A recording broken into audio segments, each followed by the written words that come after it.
खुलुमबाय आंनि बे डेली आपडेट बड' इउट्युब चेनेलाव नोंथांमोनखौ बरायहरनाय थाबाय। दिनै आं नोंथांमोननि गेजेराव मोननैसो खौरां लानानै फैदों।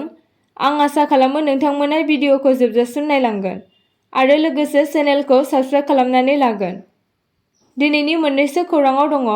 सेथि खौराङाव दङ आसाम पुलिसआ 22,200 करोड़ रां थगायनायखौ हमनो हादों। आसाम पुलिसआ 22,200 कौटि रांनि गिदिर रांखान्थियारि जेंनाजों सोमोन्दो थानायनि जाहोनाव बिशाल फुकनखौ हमनाय जायो। आसामनि गिबि मन्थ्रि हिमन्त बिश्व शर्माया बेफोरबायदि अनलाइन स्टक मार्केटफोर बाहायनायनिफ्राय जानगाराव था होनना बुंदों। आसाम पुलिसआ 22 बोसोर बैसोनि अनलाइन फालांगिरि बिशाल फुकनखौ डिब्रुगड़आव हमनाय जादों। 4 घन्टानि सोंनाय फिननायनि उनाव डिब्रुगड़ पुलिसआ थगायसुला बिशाल फुकनखौ आसामाव मोनसे गिदिर रां थिसनथाय केलेंकारियाव लोब्बा थानायनि दायआव खायो। फारसेथिं स्वप्निल दासखौ गुवाहाटीनि बेलतलायाव थानाय बिथांनि थाग्रा एपार्टमेन्टनिफ्राय हमनाय जादों। बिशाल फुकन बिथाङा रां थिसननायनि गेजेरजों 30% एबा बिनि बांसिन फिक्स रिटार्ननि खोथा होनायनिफ्राय 200 सुबुंफोरनिफ्राय गोबां कौटि रां बुथुमना लादों। सुलुंनि बायदिब्ला दायनिगिरिफोरा अनलाइन रां थिसननायनि गेजेरजों गोबां मोनफिननायनि खोथा होदोंमोन, नाथाय बिनि सोलायै रांखौ मोनफिननाय जायाखै होनना फोरमायदों।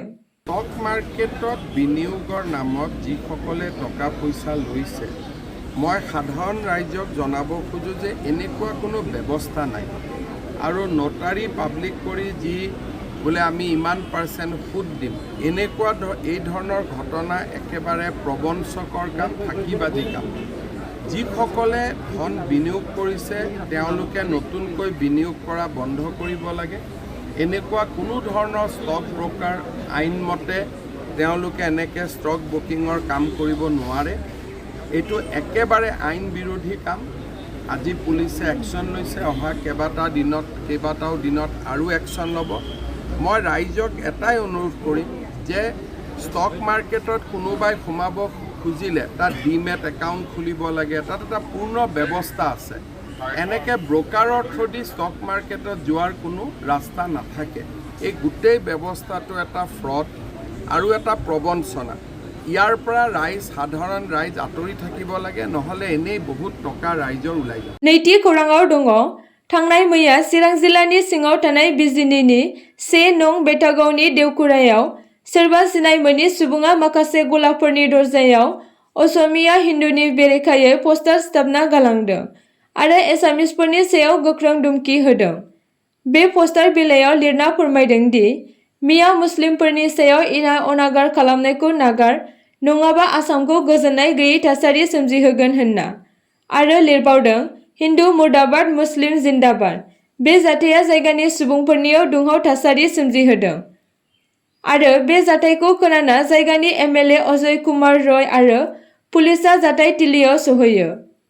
बे जाथायनि सायाव बिजिनि कलेजनि फरायसा आफादा गोख्रों रावजों माखासे बाथ्रा बुंदों। হয় চাওক, অসমত কিছুদিন ধৰি যি এটা সাম্প্ৰদায়িক বীজ সিঁচোৱাৰ কাৰণে যি এটা শক্তিয়ে যি অনবৰত চেষ্টা কৰি আছে, তাৰে প্ৰতিফলন বিজনীত আমাৰ দেখা পোৱা গৈছে। বিজনী ডেকুৰাবাৰত যি আপত্তিজনক কিছুমান ফটো লিখনি তেওঁলোকে যি ব্যৱহাৰ কৰিছে, তাত আমি বিজনী আঞ্চলিক ছাত্ৰ সন্থাই আমি তীব্ৰ ভাষাৰে আমি গৰিহণা দিছোঁ।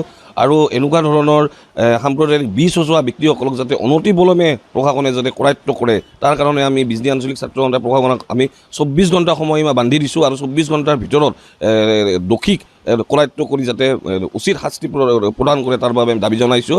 আৰু এনেকুৱা ধৰণৰ সাম্প্ৰদায়িক বীজ সিঁচোৱা ব্যক্তিৰ যাতে বিজনীবাসী ৰাইজে যাতে প্ৰবঞ্চনাৰ বলি নহয়, তাৰ বাবে আমি সকলো ধৰণৰ শ্ৰেণীৰ ৰাইজক, বিজনীবাসী ৰাইজক সচেতন হৈ থাকিবলৈ আহ্বান জনাইছোঁ।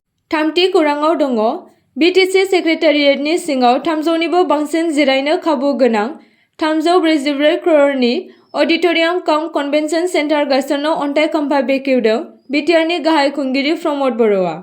बिटिआरनि गाहाय खुंगिरि प्रमद बर'आ फोरमायना होदों दि बे अडिटोरियाम काम कन्वेन्शन सेन्टार लुफुंनायनि गुबै थांखिया जाबाय BTC सेक्रेटारियेटआव सम सम सोलिबाय थानाय गुबुन गुबुन डिपार्टमेन्ट प्रग्रामफोरखौ खुंनो थाखाय आरो क'क्राझार बायदि बायदि बिथिंनि सायाव सावरायनो मोजां जायगा अडिटोरियाम गैयैनि थाखाय गुबुन गुबुन जायगायावसो प्रग्रामखौ खुंनांगौ जायो होनना फोरमायदों।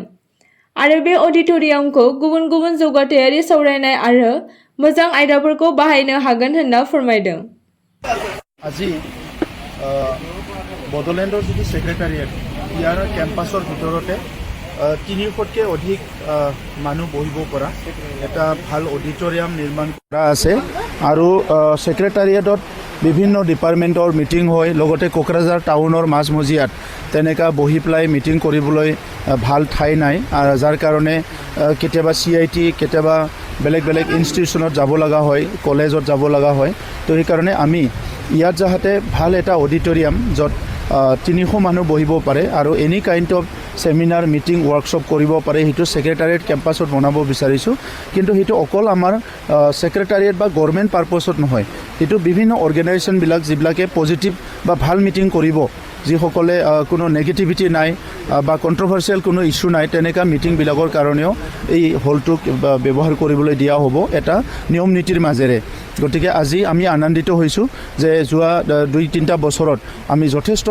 মেল মিটিং কৰাৰ কাৰণে অসুবিধা হৈছিলে এই অডিটৰিয়ামটো নিৰ্মাণ হোৱাৰ পিছত আমাৰ এইখিনি সমস্যা সমাধান হ'ব। ब्रैथि खौराङाव दङ केरेलानि कुडुपन खुनुनि सासे आइजोआ बेंकनि मावफारियाजों फन रायज्लायखांनायनि उनाव लाख लाख रां खहा जादों। सासे आइजोआ केरेलानि कुडुपन खुनुनि सासे 72 बोसोर बैसोनि सासे आइजोआ नंखाय फन कलनि गेजेरजों लाख लाख खोमानांदों।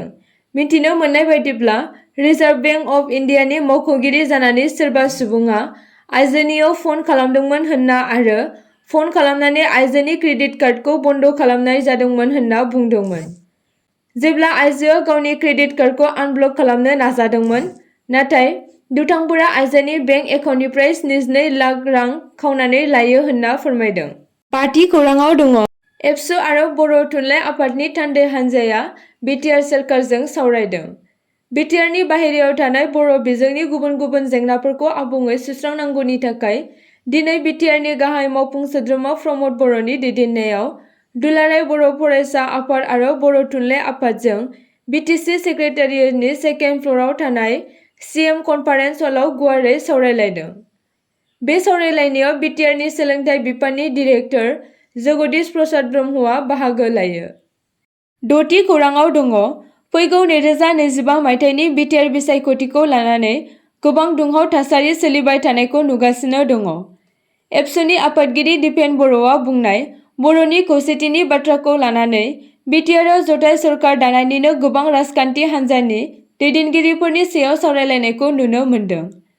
बे बाथ्राखौ लानानै मैया कलाइगावआव जाय मोनसे गिदिर जयनिं हाबाफारियाव MP रोंगोरा नार्जारिया बुंदों दि सरकार दानाया रायजो राजानि आखायावसो। फैगौ 2025 नि बिसायख'थियाव रायजो राजाया UPPL खौ हारसिं सोरखार दाजानो लुबैयोबा UPPL आ हारसिङैनो सरकार दागोन। बेवहाय गुबुन राजखान्थि हान्जाया गाज्रि मोननांगौनि जेबो खोथा गैया होनना फोरमायदों। किन्तु राजनीतिक भाबै हान्जा हिसाबै बयबो राजनीतिक हान्जाया गाव हारसिं सरकार दानो लुबैनाया थाखागोन बेथ' नियम खाबि ओंखायनो हयथ' BJP आबो होनदों जों हारसिं दागोन जोंबो होनदों जोंबो हारसिं दागोन BPO होनदों हारसिं दागोन किन्तु आल्टिमेटलि बिनि गोहोआ सोरनाव बिनि गोहोआथ' आफा रायजो राजाफ्रासो नङा होमबा बहाय गोनो गोथो बा गाज्रि मोनलायनांगौ जेबो गैया ओंखायनो जों बुंदों मा दिनैनि तारिखाव जोंहा UPPL आरो BJP जों नांलायनायनिबो बाथ्रा गैया सरकारा मोजां सोलिगासिनो दङ प्रमद बर' बिथांनि दैदेननायाव बहाय BJP निबो EM दं UPPL निबो EM दं रायजोनिजों खामानि मावगासिनो दङ किन्तु राजनीतिक भाबै हान्जा हिसाबै बयबो राजनीतिक हान्जाया गाव हारसिं सरकार दानो लुबैनाया थाखागोन। आसा खालामो नोंथांमोना भिडिअखौ नायनानै मोजां मोनगोन आरो चेनेलखौ लाइक आरो साबस्क्राइब खालामनानै लागोन।